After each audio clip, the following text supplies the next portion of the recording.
Hello and welcome to Healthwatch. I'm your host, Carolyn Wilson from Ledgelight Health District. The goal of this program is to bring you information on a wide range of health topics and to introduce you to the people doing great work across the community. Today, I'm joined by Karl Jennings, Health Program Coordinator at Ledgelight Health District. Karl, welcome to the show. Yeah, thank you for having me. Yes, absolutely. So you and I have had the pleasure of working together for several years now. We work in the same department, and I'm really excited to share with our viewers some of the great work that you've been doing. I want to start off today by having you introduce yourself and telling our audience a little bit about yourself and how you came to Ledgelight. Okay, thank you. I appreciate the opportunity to communicate with the community. I migrated to New London in the mid-90s, and I came from Brooklyn to Connecticut, and just looking for a different, way of life. And when I got here, probably like 2 or 3 months by me living here, I was living in public housing. The commissioner for public housing called me up one day and offered me a job, working as a for the summer youth program at the Crystal Projects. And so she saw my resume that I had been a counselor manager for a project program in New York, after school program and a summer program in the projects in New York.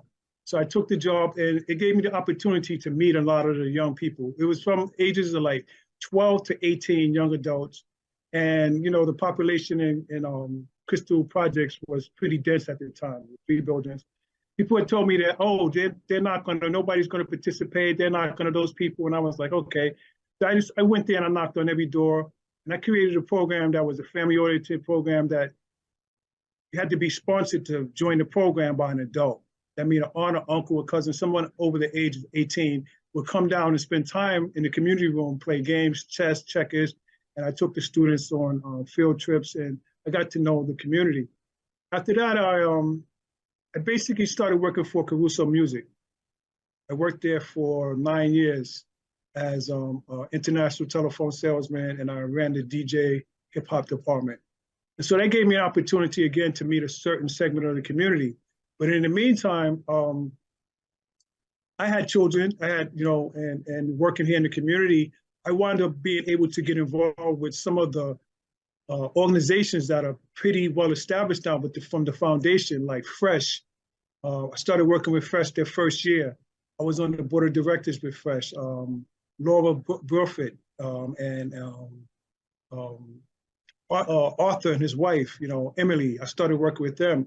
I was able to be on the foundation starting out with Writer's Block with Carissa Bayer Taylor at God Arts. So I was fortunate just to be able to fulfill a lot of my goals and dreams, but working in different organizations with different people. And also, I started out working from the ground foundation with the NLCCC, New London Campus Coalition. And so through all those interactions, I've always been working with youth. And from that, I started to know different people, different organizations. And I worked in the New London High School and as a TA in the autism class, for 2 years.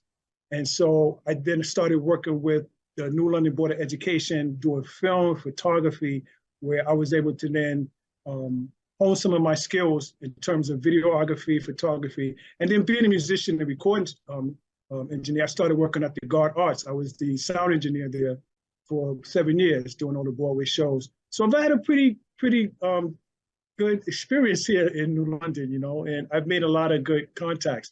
So bringing everything full circle, I was working with CRAC and Michelle Devine, and it was a pretty big grant that they had, and I had got a sizable contract with them to do a study on gambling in Southeastern Connecticut and the impact it had on the environment, on the community. And I was in the midst of doing that, and the commissioner either resigned or left office, and the new commissioner stopped that grant program. So Michelle felt bad. She was like, oh, Karl, we just, I only have a few more small things for you. We lost that grant and everything. She said, but I do know that I have a relationship with Ledgelight Health District. and they're looking for a youth program coordinator. Are you interested? And I was like, all right, yeah, sure. Yeah, all right. She says, only part-time. So I said, okay. So I called up and I believe I spoke with Corinza. I spoke with Russ or even Corinza. And they say, hey, we'll come on in Monday, come in at 9 o'clock. And I came down to 120 Broad Street, and you, Carolyn, was there as one of the interviewers, Corinza and Russ. And I just told you guys what I do, and where I'm from. And they were like, okay, great, we'll let you know. And probably half an hour later when I left, I got a call. Corinza said, yes, we loved everything you said. We want to hire you. Are you interested in taking the job? And I said, sure, yes, I am. And so I took the job. I came in. She told me she was away. She had to wait for 10 or 15 days, but I came in and it was history. So I started working here, I think 6 years ago, close to 7 years now, 6 years. Yeah, 7 years. Wow, And that's how great, I started. Karl. Yeah, Wow, yeah. what a rich history. You've been involved in so many different organizations. And I know one of them, the one that brought you to Ledgelight, is the Ledyard Prevention Coalition. Tell me what kind of work you've been doing with them. So the Ledyard Prevention Coalition was the perfect job for me in terms of satisfying my desire to, and my goals to make sure that young people are empowered with idea or the fortitude, knowing that they have an opportunity to do whatever they want to do in life, and that there are people here in the community who will support that.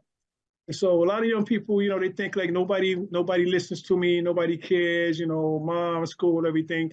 But I try to come in and try to present to them that, look, we got a lot of tools at hand. The number one is peace and love. That's my whole thing, peace and love.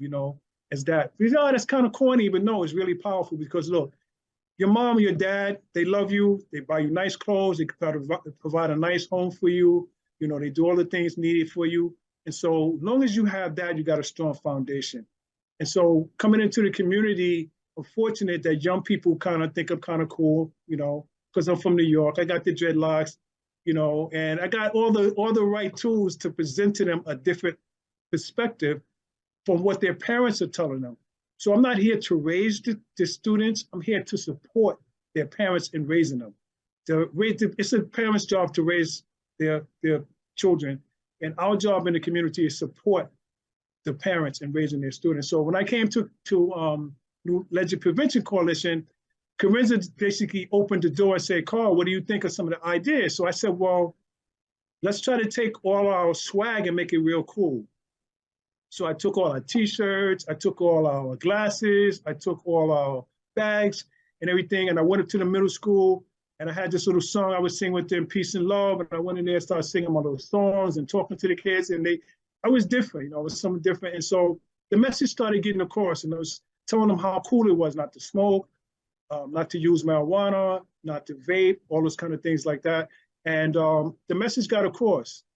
And I started building a good rapport. Now, mind you, Ledyard is a beautiful community, a great community to work in. Ledyard is the type of community, when they do, they have a farmer's market on a Wednesday night, in the middle of July, 1,000 people show up. So that's my audience.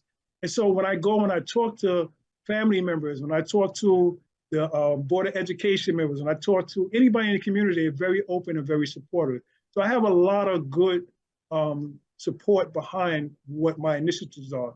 And so in working with Ledyard Prevention Coalition, I was able to go in and establish a relationship. I ran into a couple of snags at the high school. High school students are a little different. This is the middle school. And I went to the high school. Kids were like 18. They think they knew everything already. They were like, marijuana, you missing marijuana. You're like, So I know a lot of young people were thinking marijuana is cool. So I realized I had to come up with a strategy. So I talked to Corinza and said, look, we have a relationship with the high school. What I'm going to do, I'm going to go to the middle school, and I'm going to establish that as our home base. And I'm going to talk to these 7th and 8th graders, and I'm going to establish a relationship with them. So when those high school students graduate, the students coming from the 7th, 8th grade, 6th, 7th, 8th grades are going to be our seniors. And they're going to already understand what prevention is all about. They're going to already have a relationship with Ledyard Prevention Coalition. They're going to know who I am. And so the students that maybe have gotten away, hopefully, they're going to be able to maneuver through the hazards of substance abuse and all those things that could happen. And so it worked. I went in and I was able to present our program to the entire 7th and 8th program about substance abuse, prevention skills. I would use there's something that I use, I always have that it's called the 40 developmental assets that I use. And it goes in and it talks about, family support. It talks about empowerment. It talks about boundaries and expectations. It talks about constructive use of time. Those things that are really important to a young person's daily life and activities, because what we don't want them to have is a lot of down free time where they're then open to like, oh, it's nothing to do. Like, why were you smoking? I was bored. If I always hear things, I was bored. It's nothing to do. And so talking to people in the community, that was the number one thing that I heard. Like, I ran into a couple of young adults. I did an interview and they were like, so you smoke marijuana? I said, yeah. I said, why? We're bored, man. There's nothing to do. We want a skate park. We want these kind of things. So I said, okay, I needed to address those issues and see how we could change that dynamic in the community. And so what we did with the high school, there is something that happens, National Prevention Week, which happens in May, right? I believe it's May. Yes. And so what we did, we went and they have like a field day. So I said, Carinza, I know what we could do. We should support the field day. So what I'm going to do, I'm going to hire DJ Easy. Shout out DJ Easy, right? And I'm going to hire break dancers. And I'm going to hire a hula hoop extraordinaire. And we're going to go to their field day and we're going to present our program to all the high school students.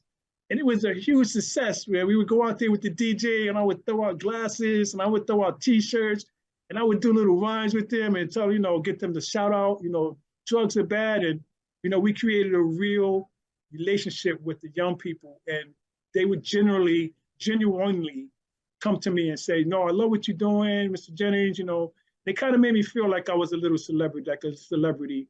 And I was celebrity for prevention. I would always tell them, that my motto is prevention is the cure for addiction. Wow. Because if you never start, you never have to stop. That's great, Carl. And yeah, there's one last story about that. So one day, me and Carinza are in front of CVS. And so we're doing Take Back Day. And this young kid comes up and he's got this long hair. He said, yo, I remember you. He said, you're the peace and love guy. I said, yeah, you remember me? He said, yeah, Mr. Jennings. I said, where do you know me from? He said, yo, I said, I'm like 23, but I was in the middle school, man, and you came to our school. You were singing this song, Peace and Love, man, and we all loved it. We all went up and down the street, up and down the hallway singing Peace and Love, and you was always telling us about no drugs and everything. I was like, wow. I said, you just made my year, because if I got through to this one student, that message got to one student, then my job was done, and it was the accumulation of all the things we had did to have this young man come and then testify that, hey, I remember you and I'm doing good right now. I'm working for EB, I don't smoke, I don't drink everything, I'm a musician. It was just good. So Carinza videotaped it, and it's actually, I believe, on one of our pages, one of our YouTube pages, something like that. And that's been the experience here. I've been overwhelmed with the success. And also, I'm going to say this to the audience, also having someone like you to help mentor me, because you were doing this before I was with in this type of community, working directly. And you've always been always very instrumental in seeing the great work that you're doing. And I kind of emulated some of the things you were doing. I was like, wow, Carolyn is doing that. I could take that and tweak it for Legit and do this. And, we talked about a lot of things that you do all the time. And I always always coming to you and say, Carolyn, I really appreciate what you're doing. I like the work you're doing. And you do some Carl, that's such a great compliment for me. And I really appreciate that. It sounds like you're making a great impact in Ledyard, and all of your skills are really benefiting those kids. And that's awesome. I want to take a quick break. Sure. And we're going to come right back and talk more with you, Carl, about some of the other work you're doing. We hope you'll join us right back here on Healthwatch.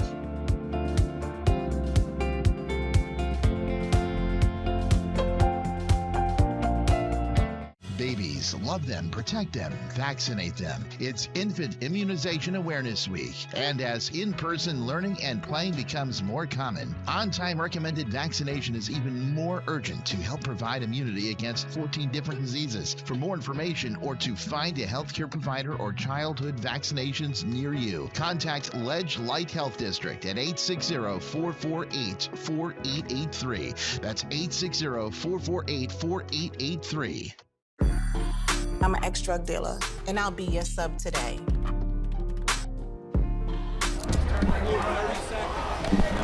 2 milligrams of fentanyl can be lethal.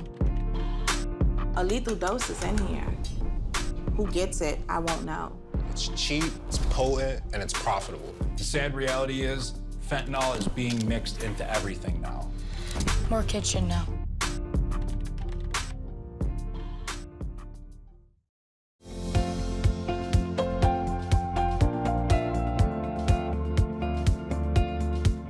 Welcome back to Healthwatch. I'm here today with Carl Jennings from Ledge Light Health District, and we're getting a chance to get to know him and some of the great work he's doing across our district. So before the break, we were talking about what brought you to Ledge Light and your work with the Ledyard Prevention Coalition. I want to switch gears a little bit and start talking about some of the other work that you've been doing, because you've had an opportunity to work in several programs.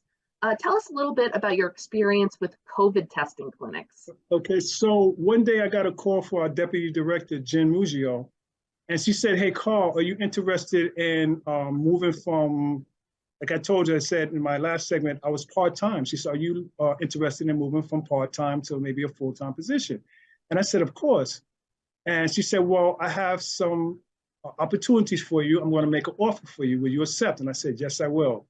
And that entailed me working with other organizations within Ledge Light. Ledge Light is the health district, just for the community to know. And there are many different segments, many different operations that go on in daily, but it's all in service of the community. It all deals with health, it all deals with prevention, it all deals with some type of outreach and education. And so one of the things that were taking place, as we all know, was COVID. And then we had a gentleman who worked here named Neil, and he was doing COVID testing. So Neil went out and purchased a brand new Ram 2022 truck and outfitted it with everything you need to go into the communities to support COVID testing. So I started working with Neil. So I remember we were doing COVID testing on Tuesdays in Groton, Wednesdays in New London at the mall, Thursdays in Stonington, and Fridays at New London. And so it was pretty rigorous. And one of the days I would have to get up like 6 in the morning to be there. But at the time, COVID was really running rampant. So I and my fellow, what we call Knights here, Ledge Light Knights, we would go out and we would attack that situation with strategic planning. And we go out and set up these cones and set up traffic maneuvers so we can handle sometimes 600, 700 people with stop traffic. I mean, the police would have to come out.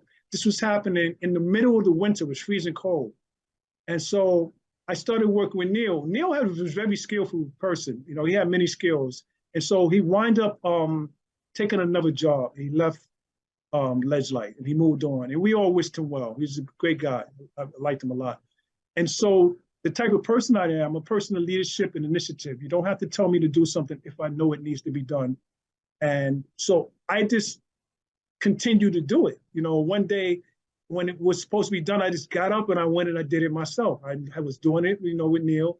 And so Jen was like, "Hey, Karl, I'm going to try to figure something out." I said, "Don't worry about it, Jen, I got you." She was like, "Really?" I said, "Don't worry about it, I got you." And so for the next, 8 months, 9 months, I alone went out and did the job that we did to all the facilities, to all those same locations. I would go out, I would set up the cones, I would go put the generators, I would put up the tents, I would do the tables, whatever we needed to do, and make sure that the supporting organizations, which is Semaphore and I believe Genesis, were the two companies we work with, that they would have all the tools they needed to make sure that we were able to get testing to our community. And so many times it was people who needed testing for jobs, to maintain their jobs. There were people who wanted to go abroad. They needed to have that specific test done so they could travel, many things like that. And so it was a different experience. And plus, I was able to do it because the schools were closed. So my role with Legislative Prevention Coalition had kind of taken a back page on my ability to go into the schools and actually engage the youth as I had done prior, pre-COVID. And so I did that for, I think, 6 to 8 months, almost close to a year. I did that. And it was a good experience because I would be there and you would see people who really needed testing, who really would be, thank you for doing this. You know, who would bring us coffee, would bring us donuts and, you know, things like that. And I got a chance to meet a different segment of the community. And I felt great. It made me feel good about my job. I like doing That's great. I like saying service to the community, helping people, you know, so it was very rewarding.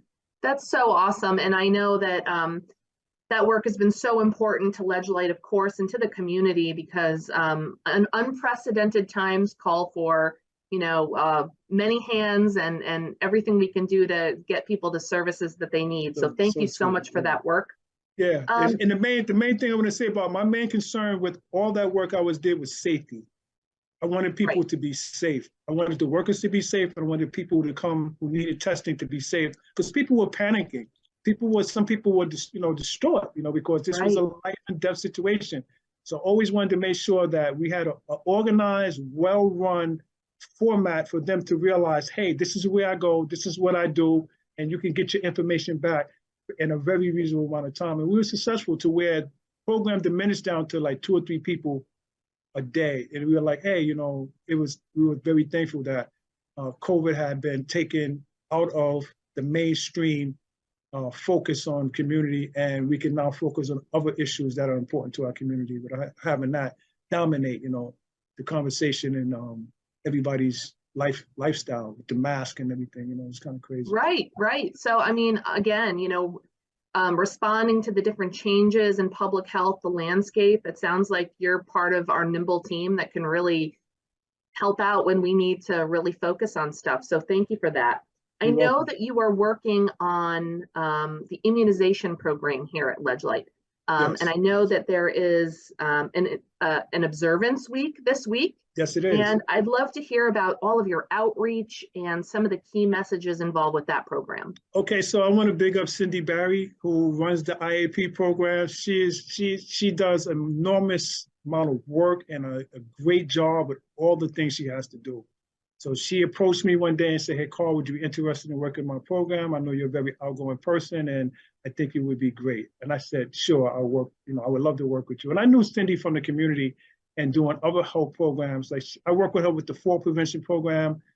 She was doing the markets, you know, the veggie markets and throughout the communities. And so I started working with an IAP program and we began to look at how we could bring immunization information to the community without the stigma of you should or you shouldn't, you know, which is the big obstacle, which is the big, it's the thing that really has people in an uproar. You know, people saying, you got to do this, you need to do this. No, I think if we thought about it, said, look, we're going to present the information to you, you make the decision. You're not going to try to force feed it. And if you give people an opportunity, they more than less times choose the right decision. Now, working with the young youth, there is really no options except taking your students out of school, because if you're going to have your students attend school, there are certain immunizations that are mandatory that you have. And so what we're working on right now is a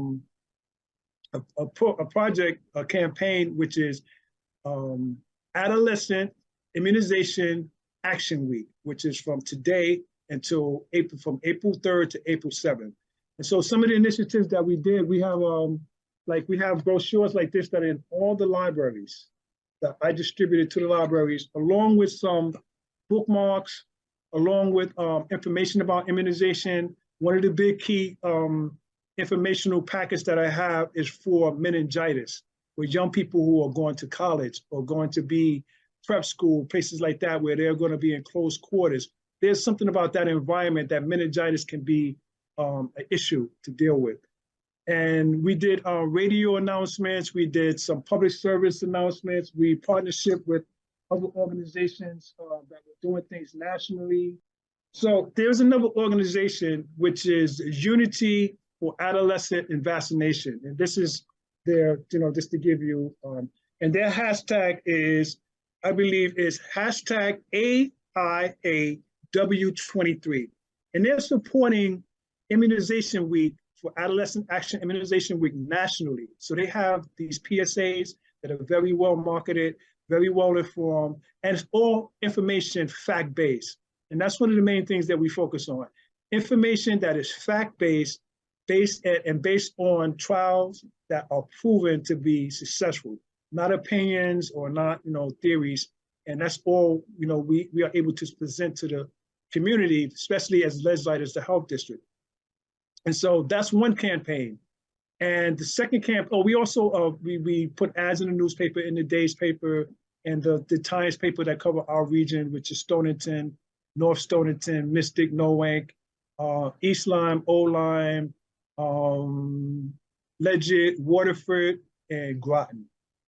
I believe I didn't miss any place. Those are the regions that we cover. So we've got that information out to all the libraries. And it was a pleasure for me because I'm gonna admit, I'm a library geek.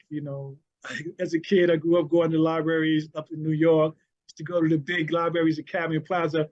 And so going to the libraries and doing this was a pleasure for me because I like the architecture of the historical libraries.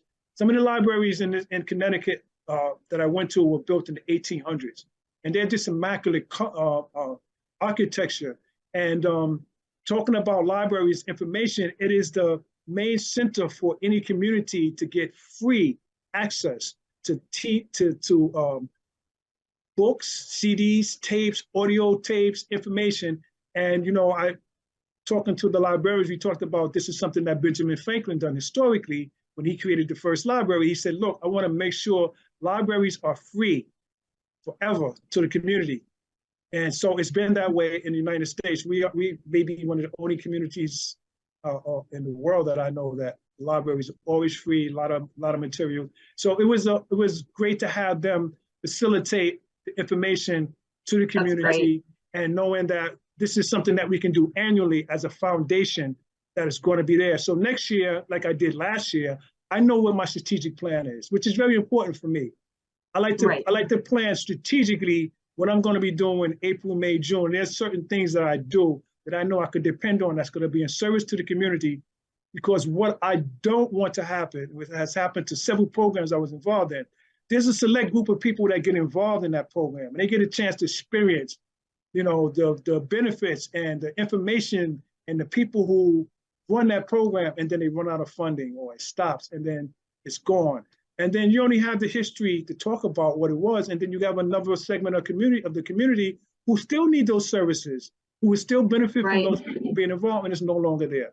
Well, that's great. And I just want to say, it's great that you, through all your time here, you've really gotten a chance to make yourself known and to work with all of these different agencies like the library to help us meet our goals here at Ledgelight. So thank you so much for everything that you do. I appreciate it. Thank you. And I want to thank you for joining us today on Healthwatch. And for everybody watching, I want to say thank you, and we hope that you'll join us again next time right here on Healthwatch. Can I say one more thing? Sure. I want to big up to Ledgelight Health District and all the great work that you do in the community. It's a pleasure working here, and you really make a difference in people's lives. Thank you so much. Perfect. Thank you so much, Karl. And again, thank you for everything you do, and we'll see you next time here on Healthwatch.